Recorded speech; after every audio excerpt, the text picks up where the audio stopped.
د افغانستان او افغانانو لپاره د نوي ژوند پیل. په دې خبر کې به د دوه حیاتي لاسلیکو په اړه پوره معلومات درکړو. بشپړ حال را سره په ویډیو کې وګورئ چې په هر څه خبر شئ. ګرانو مینوالو السلام علیکم، ستړي مه شئ، وخت مو پخیر. امریکا او طالبان تړون لاسلیک کړ. د امریکا د متحدو ایالاتونو حکومت له طالبانو سره د سولې تړون لاسلیک کړ. دا تړون د قطر په مرکز دوحه کې لاسلیک شو. تړون د افغانستان لپاره د امریکا د ځانګړي استازي زلمي خلیلزاد او د طالبانو د سیاسي دفتر غړي ملا عبدالغني برادر له لوري لاسلیک شو. د لاسلیک د مراسمو پر مهال د امریکا د بهرنیو چارو وزیر مایک پمپیو او د ځینو نورو هیوادونو استازي هم وو. مایک پمپیو په خپلو خبرو کې هیله وښوده چې دا تړون به په افغانستان کې دایمي سولې ته لاره پرانیزي. د طالبانو استازي ملا برادر له قطر او نورو هیوادونو څخه مننه وکړه چې دغه تړون لاسلیکولو ته زمینې برابرې کړې.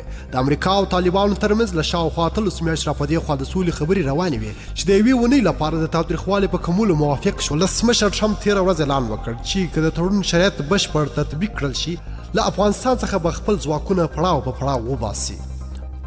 دویم خبر، د افغانستان او امریکا حکومتونو په افغانستان کې د سولې او ټینګښت لپاره یو ګډه اعلامیه خپره کړه.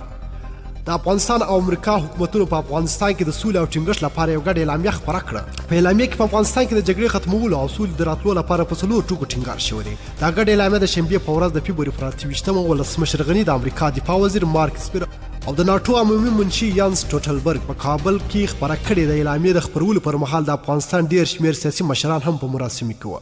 په اعلامیې کې ویل شوي دي چې د امریکا د افغان ځواکونو سره خپلې مرستې او همکاري روانې ساتي او د هغوی کلکه ننګه کوي. اعلامیه وایي د پراخ بنسټ او دوامداره سولې توافق به 4 برخې لري. اول، دا تضمین چې د افغانستان له خاورې به هیڅ ډول نړیوالې تروریستي ډلې یا افراد د متحده ایالاتو او د هغوی د متحدینو امنیت ته ګواښ نه جوړوي. دوهم، د افغانستان څخه د ټولو امریکایي او ائتلافي ځواکونو د وتلو لپاره مهالویش.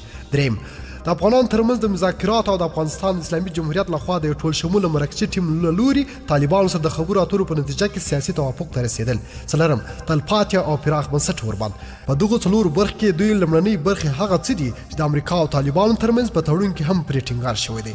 ولسمشر ټرمپ تېره ورځ اعلان وکړ چې له طالبانو سره د تړون د لاسلیک کېدو سره هممهاله به له افغان حکومت سره هم یوه ګډه اعلامیه خپروي.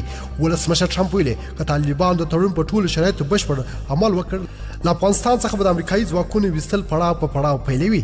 دا اعلامیه داسې مهال خپره شوه چې په قطر کې د امریکا او طالبانو ترمنځ د سولې تړون لاسلیک شو. ډېره مننه چې ویډیو را سره تر پای وکتل. کوم خوښ شوي لایک یې کړئ، کوم چینل نوی سبسکرایب کړئ، چینل سبسکرایب کړئ. تر بیا او بلې